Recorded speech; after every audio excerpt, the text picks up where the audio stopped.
ঢাকায় দীর্ঘ পরিকল্পনার পর কলকাতায় খুন এমপি আনার। আস্থার সংকটে উপজেলা নির্বাচনে ভোটার কম, বলছেন বিশ্লেষকরা। এবং ঈদ উপলক্ষে 11 দিন নৌপথে বালখেজ চলাচল বন্ধ থাকবে।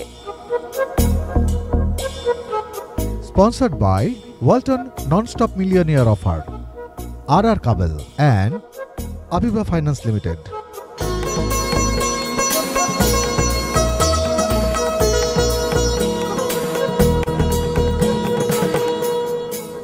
এটিএন নিউজ দেখছেন। সারা দেশের সবশেষ খবর নিয়ে এটিএন নিউজের নিয়মিত আয়োজন দেশের খবরে আমন্ত্রণ জানাচ্ছি।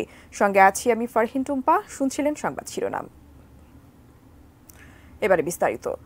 এমপি আনোয়ারুল আজিম আনার হত্যার দীর্ঘ পরিকল্পনা হয় ঢাকায়, যা বাস্তবায়ন করা হয়েছে কলকাতায়। এই তথ্য জানিয়েছেন ডিবির অতিরিক্ত কমিশনার হারুনুর রশিদ। মিন্টু রোডে সংবাদ সম্মেলনে তিনি জানান, খুনের পর এমপি আনারের মরদেহ কয়েক টুকরো করে তা গুম করা হয়েছে এবং আধা ঘন্টার মধ্যেই কিন্তু এই নৃশংস বর্বরোচিত হত্যাকাণ্ডটি সংঘটিত হয়ে যায়। এবং তারা এই হত্যা সংঘটিত করার পরেই ঠিক আধা ঘন্টা বা 1 ঘন্টা পরেই এদের মধ্যে একজন যে সংগঠন করছে আবার বাইরে বের হয়ে যায়, গিয়ে সেখানে আবার ভিকটিমের মোবাইলটা তারা অন করে সেখানে কিছু কথাবার্তা করে, অর্থাৎ যে ডিভাইসটাকে তারা ভিন্ন খাতে করে ওর বাইরে চলে, সেখান থেকে আবার ভিতরে আসে। এসে তারা যে এটা আপনাদের বললে এটা আসলে বলাও এটা আমাদের সকলের জন্য অত্যন্ত একটা কঠিন বিষয়, যে তাকে তারা তাদের প্ল্যানটা ছিল এরকম যে তারা একদিকে তারা বিদেশের মাটিতে হত্যাকাণ্ড সংঘটিত করবে এবং লাশটাকে এমনভাবে গুম করা হবে যাতে কেউ কোনোদিন খুঁজে না পায়, যার কারণে তারা বিভিন্ন পার্টে ভাগ করে ফেলেছে, অর্থাৎ হাড্ডির সাথে মাংসকে আলাদা করে ফেলেছে। এবং সেটা একটা সুটকেসে করে, গ্রে কালারের সুটকেসে করে, যে মূল যে আমাদের কাছে যিনি আছেন উনি আর হলো জাহিদ বা জিহাদ, এরা দুইটা ব্রিফকেস করে ওই যে পাবলিক টয়লেটের কাছে একটা গাড়ি ওয়েট করছিল, ওইখানে গিয়ে সিয়াম, তার নাম সিয়াম, ওইখানে গিয়ে আমানুল্লাহ চলে আসে। আর তারাকে আমানুল্লাহরও একটা নাম আছে, এরা এখনো কেউ অনেকে জানেন না, তার একটা নাম আছে। তার সেখানে গিয়ে তারা ওই দুইজন সিয়াম জাহিদ, ভারতীয় একজন ড্রাইভার, সেই ড্রাইভারটা হয়তো জানেও না কি, নিয়ে তারা চলে যায়। এদিকে এই পার্ট তারা চলে যায়। আবার এই যে মূল ভিকটিম মূল যে হত্যা সংঘটিত, উনি আবার বাসায় চলে আসে। এসে উনি পরের দিন তারপরে আরও 2 জন, যেহেতু 3 জন ছিল, 3 জনে বাকি মাংসগুলিকে বিভিন্ন পলিথিন বা বিভিন্ন ইয়েতে করে তারাও বের হয়ে যায়, যাতে এইভাবে যে তারা যে এগুলি যে মাংসগুলি নিচ্ছে, যদি পথে কেউ ধরে তখন এটার মধ্যে তারা হলুদের মশলা দিয়ে তারা করে নিয়েছেন। যদি কেউ বলে তখন বলবে যে এটা তো আসলে বাজার থেকে আমরা কিনে আনছি, এটা মশলা তো মাংস, এরকম সারা এটাকে। অর্থাৎ উদ্দেশ্যটা ছিল যে এমনভাবে গুম করা হবে তাকে যেন কেউ কোনো দিন তার অস্তিত্ব না পায়। অপরাধীরা সেখানে করে তারাও একে একে তারা বাংলাদেশ চলে আসবে। এবং ঠিকই 15 তারিখ মূল যে আমাদের কাছে আছে উনি এবং তার যে গার্লফ্রেন্ডটা গিয়েছিল 30 তারিখ, এই 2 জন তারা বাংলাদেশে চলে আসে। 16 তারিখ মুস্তাফিজ চলে আসে। এভাবে পর্যায়ক্রমে ওরা যখনই বাংলাদেশে ঢুকে পড়েছে, ঠিক তখনই যে মাস্টার মাইন্ড উনিও 10 তারিখে চলে আসছিল, ওরা যখন বাংলাদেশে একে একে ঢুকে পড়েছে, উনি তারপরে বিস্তা এয়ারলাইন্সে দিল্লি থেকে 2 ঘন্টা ট্রানজিট নিয়ে উনি কাঠমান্ডু থেকে ওখান থেকে অন্য কোথাও চলে যেতে পারে এবং চলে গেছে। এখন আমার বিষয়টা হচ্ছে যে এই হত্যাকাণ্ডটা আসলে তাদের দীর্ঘদিনের একটা পরিকল্পিত প্ল্যানের একটা অংশ, এবং তারা দীর্ঘদিন যাবতেই তারা একটা সুযোগ খুঁজছিল, ভিকটিম কোন সময় ওই দেশে যাবে। এর আগে স্বরাষ্ট্রমন্ত্রী আসাদুজ্জামান খান কামাল জানান, এমপি আনারের হত্যাকারীরা প্রায় চিহ্নিত। তদন্তে 2 দেশের গোয়েন্দারা একমত হলেই আনুষ্ঠানিকভাবে ঘোষণা দেয়া হবে। সচিবালয়ে আজ এসব তথ্য জানিয়ে মন্ত্রী বলেন, ভারতের কে কে এই ঘটনায় জড়িত খুঁজে দেখছেন সেখানকার গোয়েন্দারা। আমাদের 2 দেশের গোয়েন্দারা, 2 দেশের পুলিশ এগুলো একমত হওয়ার পরেই আমরা সবাই জানাবো। তো ঘটনা ঘটেছে ভারতে। আমাদের এখানকার মানে মানুষ এখানে জড়িত আছে। ভারতের কেউ জড়িত থাকলে তাদের গোয়েন্দা আমাদেরকে জানাবে, তারাও এখানে সিরিয়াসলি কাজ করছে। তথ্যের জন্য গোয়েন্দারা যে কোনোখানে যেতে পারে, ভারতের গোয়েন্দারা তথ্যের জন্য, কারণ হত্যাকাণ্ডটা হয়েছে ভারতও তাদের গোয়েন্দারা কাজ করবেন। আমাদের এখানে একটা মামলা হয়েছে, সেই মামলার আলোকে আমরাও কাজ করব। সংসদ সদস্য আনোয়ারুল আজিম আনার খুনের 10 দিন পরও তার মরদেহের সন্ধান মেলেনি। তার মরদেহের খোঁজে ঘাম ছুটছে গোয়েন্দাদের। এমপি খুনের সন্দেহভাজন হিসেবে দুজনকে আটক করেছে কলকাতার সিআইডি পুলিশ। বাংলাদেশে আটক এক নারীসহ 3 জনকে জিজ্ঞাসাবাদ করছে গোয়েন্দা পুলিশ। কর্মকর্তারা বলছেন, বন্ধু আখতারুজ্জামানের নীল নকশায় খুন করা হয়েছে এই সংসদ সদস্যকে। আরও জানাচ্ছেন ইমরান হোসেন সুমন। চিকিৎসার জন্য চুয়াডাঙ্গার দর্শনা সীমান্ত দিয়ে গত 12 মে কলকাতায় যান সরকারদলীয় সংসদ সদস্য আনোয়ারুল আজিম আনার। সেদিন তিনি তার বন্ধু গোপালের বাসায় ছিলেন। পরদিন 13 মে কৌশলে এমপি আনারকে কলকাতার অভিজাত এলাকা নিউ টাউনের একটি ফ্ল্যাটে ডেকে নিয়ে যাওয়া হয়। সেখানে আগে থেকেই হত্যাকারীরা অবস্থান করছিল। ভারতীয় গণমাধ্যম ও সেখানকার আইনশৃঙ্খলা রক্ষাকারী বাহিনীর তথ্যমতে হত্যার পর আনারের মরদেহ কয়েকটি ব্যাগে ভরে অজ্ঞাত স্থানে নিয়ে যাওয়া হয়। এখনও সন্ধান মেলেনি তার মরদেহের। এ ঘটনায় বাংলাদেশের গোয়েন্দা পুলিশ কয়েকজনকে আটক করেছে। তাদের মধ্যে রয়েছে শিলাস্তি রহমান নামের এক তরুণী, যিনি খুন হওয়া এমপি আনারের বন্ধু আখতারুজ্জামান শাহিনের বান্ধবী। গোয়েন্দা কর্মকর্তারা বলছেন, এমপি খুনের পেছনে মূল পরিকল্পনাকারী হিসেবে আখতারুজ্জামান শাহিনের নাম উঠে এসেছে। তিনি সংসদ সদস্যের ঘনিষ্ঠ বন্ধু। কলকাতার ওই বাসাটিও আখতারুজ্জামান ভাড়া নিয়েছিলেন গত এপ্রিলে। সেখানে পরিকল্পনা অনুযায়ী ভাড়াটে খুনিদের দিয়ে হত্যাকাণ্ড ঘটানো হয়। খুনের পর মার্কিন যুক্তরাষ্ট্রে পালিয়ে যান আখতারুজ্জামান শাহিন। খুনের পুরো বিষয়টি তদারক করে আমানুল্লাহ নামের একজন, যিনি আখতারুজ্জামান শাহিন ও এমপি আনারের পূর্ব পরিচিত। খুনের পর 15 মে দেশে ফিরে আসেন আমান ও শিলাস্তি রহমান।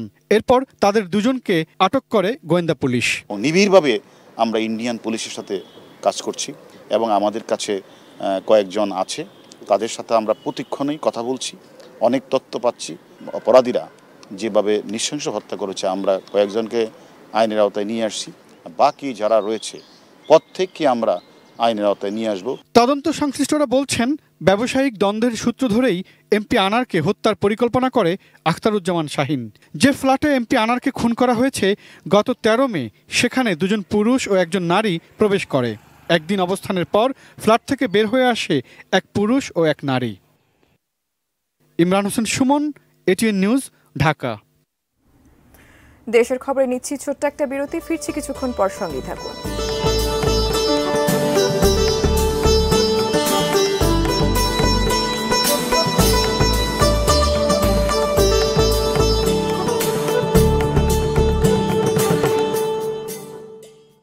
বিরতির পর আবারও আমন্ত্রণ দেশের খবরে। ধন্যবাদ আমাদের সঙ্গে থাকার জন্য। আস্থার সংকটকেই উপজেলা নির্বাচনে ভোটার উপস্থিতি কম হওয়ার প্রধান কারণ হিসেবে দেখছেন সাবেক নির্বাচন কমিশনার ও নির্বাচন বিশ্লেষকরা। প্রধান বিরোধী দলের বর্জনও অন্যতম কারণ। জনগণের আস্থা এবং তাদের ভোটকেন্দ্রে ফিরিয়ে আনতে সরকার, রাজনৈতিক দল এবং নির্বাচন কমিশনকে উদ্যোগ নেওয়া জরুরি মনে করেন তারা। আরিফ জামালের রিপোর্টে বিস্তারিত। 2009 সালের উপজেলা নির্বাচনে ভোটের হার ছিল শতকরা 68%। 2014 সালে তা কমলেও 60% ওপরেই ছিল। কিন্তু 2019 সালের উপজেলা নির্বাচনে আরও 20% কমে ভোটের হার নেমে আসে 40%। আর এবার ষষ্ঠ উপজেলা নির্বাচনে ভোটের হার এখন পর্যন্ত 30-এর কোটায়। 8 মে প্রথম ধাপের উপজেলা নির্বাচনে ভোট পড়ে 36%। 21 মে দ্বিতীয় ধাপে 30%-এর বেশি। নির্বাচন কমিশন ভোটার উপস্থিতি কম হওয়ার নানা যুক্তি তুলে ধরলেও সার্বিকভাবে ভোটাররা আস্থা হারিয়ে ফেলেছেন, এমনটা মনে করেন সাবেক নির্বাচন কমিশনার কবিতা খানম এবং সুশাসনের জন্য নাগরিক সুজনের সম্পাদক ডক্টর বদিউল আলম মজুমদার। এর দায় নির্বাচন কমিশন সহ রাজনৈতিক দলগুলোর। এই যে নির্বাচন বর্জন আর ভোট পড়ার হার, এটা আমি মনে করি এটা আস্থার সংকটের কারণ। অনেক ভোটারের মধ্যে এই ধারণা হয়েছে তারা ভোট কেন্দ্রে যেতে পারবে কিনা, গেলেও ভোট দিতে পারবে কিনা, এবং ভোট দিলেও এটা ভোট সঠিকভাবে গণনা হবে কিনা। বহিষ্কার করার কারণে হয়তো তাদের যে ভোটাররা তারা হয়তো সেইভাবে স্বতঃস্ফূর্তভাবে আসার আগ্রহ পাচ্ছে না। আবার আওয়ামী লীগেরও তো অনেক ভোটার আছে, তা কেন আসছে না ভোট কেন্দ্রে?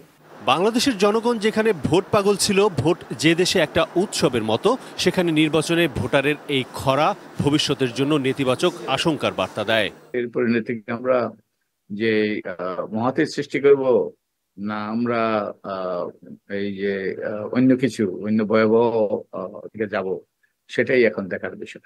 নির্বাচন ব্যবস্থা থেকে জনগণের মুখ ফিরে নেওয়ার যে সংস্কৃতি, তা কাটানো জরুরি। নির্বাচন কমিশনের একার পক্ষে সম্ভব নয়। পরিস্থিতি উত্তরণের সরকার এবং রাজনৈতিক দলগুলোর সম্মিলিত সদিচ্ছা প্রয়োজন। নির্বাচন কমিশনের পক্ষেও সম্ভব না এককভাবে, বা শুধু নির্বাচন কমিশনকে বাদ দিয়ে যদি রাজনীতিবিদদের কথা বলো তাও না। এটা একটা সমন্বিত কার্যক্রম। এটা সবাইকেই চাইতে হবে যে ভোটার ভোট কেন্দ্রে আসুক, নির্বাচনী ব্যবস্থার মধ্যে একটা আস্থা তৈরি হোক এবং নির্বাচন সুষ্ঠুভাবে সুসম্পন্ন হবে। আগামী 29 মে ষষ্ঠ উপজেলা নির্বাচনের তৃতীয় ধাপ এবং 5 জুন চতুর্থ ধাপের ভোট অনুষ্ঠিত হবে। আরিফ জামাল, এটি নিউজ, ঢাকা।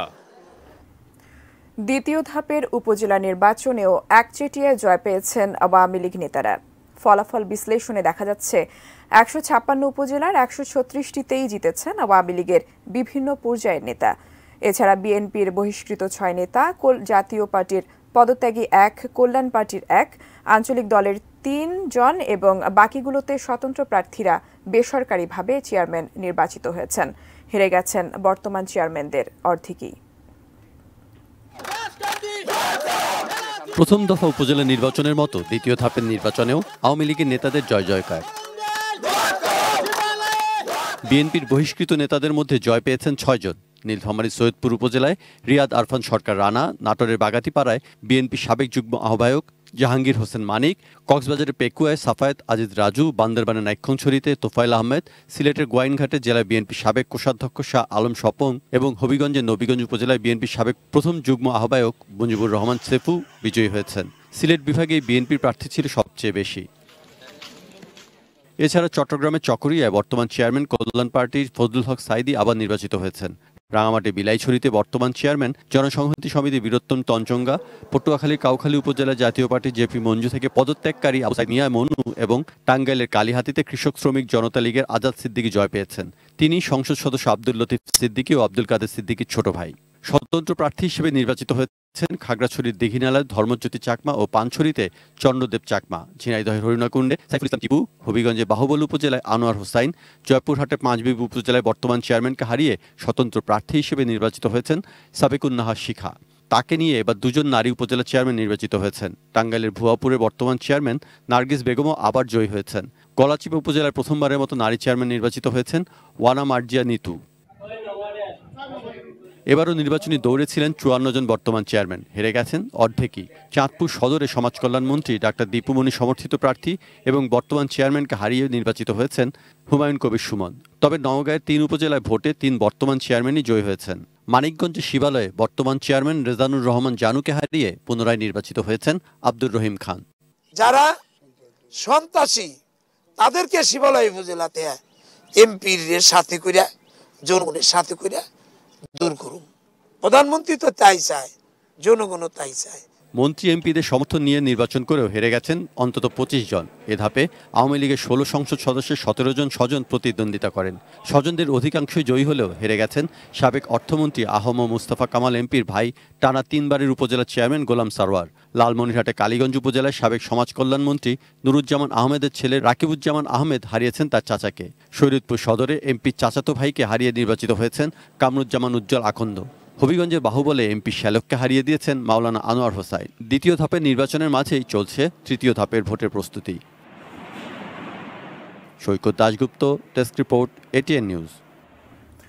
জমে উঠেছে বগুড়া সদর উপজেলায় নির্বাচনী প্রচারণা। 2 জন চেয়ারম্যান সহ 21 জন প্রতিদ্বন্দ্বিতা করছেন 3টি পদের জন্য। এর মধ্যে ভাইস চেয়ারম্যান পদে রয়েছেন আপন ভাই বোন 2 জন। সাতমাথা বীরশ্রেষ্ঠ স্কয়ার থেকে আরও জানাচ্ছেন উত্তরাঞ্চলীয় ব্যুরো প্রধান চপল সাহা। বগুড়ায় তৃতীয় ধাপের নির্বাচন নিয়ে ইতিমধ্যেই কিন্তু আমরা বলতে পারেন যে বগুড়া সদর উপজেলা, শিবগঞ্জ এবং শাহজাহানপুর এই 3টি উপজেলায় কিন্তু আমরা ব্যাপক প্রচার প্রোপাগান্ডা দেখতে পাচ্ছি। এবং সবচেয়ে বড় কথা যে বগুড়া সদর উপজেলায় কিন্তু 3 জন আপনার চেয়ারম্যান পদে দাঁড়িয়েছেন। 3 জনের মধ্যে আপনারা জানেন যে একজন উপজেলা আওয়ামী লীগের সভাপতি আবু সুফিয়ান শফিক, আর লিটন পোদ্দার উনি জেলা যুবলীগের সভাপতি, এবং আরেকজন আছেন জেলা আওয়ামী লীগের প্রচার ও প্রকাশনা সম্পাদক, তিনি হলেন সুলতান মাহমুদ খান রনি। মজার বিষয়টা হলো যে এখানে ভাইস চেয়ারম্যান পদে 16 জন দাঁড়িয়েছেন, আর মহিলা ভাইস চেয়ারম্যান পদে 2 জন দাঁড়িয়েছেন। এর মধ্যে মহিলা ভাইস চেয়ারম্যান পদে তহমিনা আক্তার রেশমি ফুটবল মার্কা নিয়ে, এবং তারই ভাই দাঁড়িয়েছেন আপনার ইঞ্জিনিয়ার মোহাম্মদ রোকানুজ্জামান রিপন, তিনি কিন্তু টাইপরাইটার মার্কা নিয়ে দাঁড়িয়েছেন। আমরা মনে করছি যে এখানে যে ভোট হবে সেই ভোটে চেয়ারম্যান পদে কিন্তু দ্বিমুখী লড়াই হবে, এবং এই দ্বিমুখী লড়াইয়ে আমরা মার্কাটা বলবো না কিংবা তাদের নাম বলবো না, তবে এইটুকু বলতে পারি যে দ্বিমুখী লড়াই হবে, এবং সেক্ষেত্রে যে কোনো একজন বেরিয়ে আসবেন হাড্ডাহাড্ডি লড়াইয়ের পর। এই ছিল বগুড়া থেকে সর্বশেষ সংবাদ। দেশের খবরের পর্যায়ে আবারও বিরতি নিচ্ছি, সঙ্গেই থাকুন।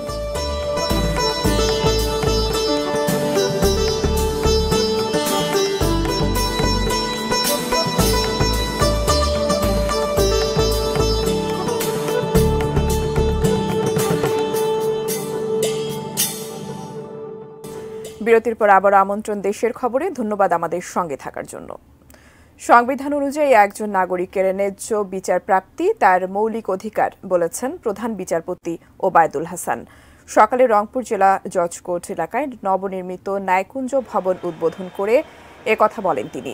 হাইকোর্টের বিচারপতি AKM সাইফুর রহমান, রংপুরের জেলা জজ এবং বিভিন্ন আদালতের বিচারকরা এ সময় উপস্থিত ছিলেন। অনুষ্ঠানে প্রধান বিচারপতি আরও বলেন, সুষ্ঠুভাবে বিচার কার্যক্রম পরিচালনা এবং অপেক্ষমান বিচার প্রার্থীদের সুবিধার জন্যই ন্যায়কুঞ্জ তৈরি করা হয়েছে। ন্যায় বিচার মানুষের মৌলিক অধিকার। প্রত্যেকটি মানুষ, প্রত্যেকটি নাগরিক রাষ্ট্রের যাতে ন্যায় বিচার পায়, আমাদের সংবিধান সেটিকে গ্যারান্টি দিচ্ছে। আমি আশা করব এখানকার জেলা জজের নেতৃত্বে যে সকল বিচারকরা আছেন তারা সকলেই অক্লান্ত পরিশ্রম করে যে বিচারের যে দীর্ঘসূত্রিতা এবং আমাদের যে ব্যাকলগ আছে সেগুলো দূরীভূত করার চেষ্টা করবে। নিরাপদ ঈদযাত্রার জন্য 13 থেকে 23 মে নৌপথে বাল্কহেড চলাচল বন্ধ থাকবে জানিয়েছেন নৌ প্রতিমন্ত্রী খালিদ মাহমুদ চৌধুরী। সকালে ঈদুল আজহায় নৌপথে স্টিমার, লঞ্চসহ জলযান সুষ্ঠুভাবে চলাচল এবং যাত্রীদের নিরাপত্তা নিশ্চিত করতে সচিবালয়ের সভা শেষে কথা জানান তিনি। নৌপথের নিরাপত্তায় গোয়েন্দা নজরদারি বাড়ানোর নির্দেশ দেওয়া হয়েছে জানিয়ে তিনি বলেন, ঈদের আগের 3 দিন ও পরের 3 দিন মোট 7 দিন ফেরিতে কোরবানির পশু এবং পচনশীল পণ্য ছাড়া অন্য পণ্য পরিবহন বন্ধ থাকবে। অতিরিক্ত ভাড়া নেওয়ার অভিযোগ গদবাঁধা বলে মন্তব্য করে নৌযান মালিকদের আন্তরিক হতে আহ্বান জানান প্রতিমন্ত্রী।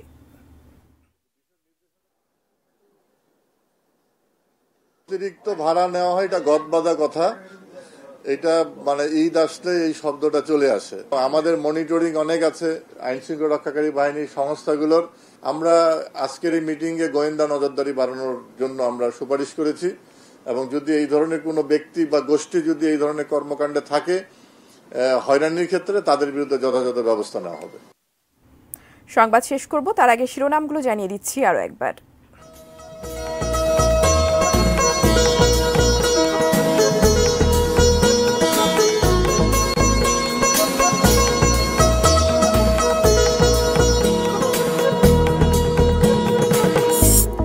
ঢাকায় দীর্ঘ পরিকল্পনার পর কলকাতায় খুন এমপি আনার। আস্থার সংকটে উপজেলা নির্বাচনে ভোটার কম বলছেন বিশ্লেষকরা। ঈদ উপলক্ষে 11 দিন নৌপথে বাল্কহেড চলাচল বন্ধ থাকবে। Sponsored by Walton Non-Stop Millionaire Offer, RR Kabel and Abiba Finance Limited. দেশের খবর আজ এ পর্যন্তই। এটিএন নিউজের সব খবর জানতে ভিজিট করুন www.atnnews.tv.com। এছাড়া চোখ রাখুন এটিএন নিউজের ইউটিউব ও ফেসবুক পেজে। সঙ্গে থাকুন, দেখতে থাকুন এটিএন নিউজ। ধন্যবাদ সবাইকে।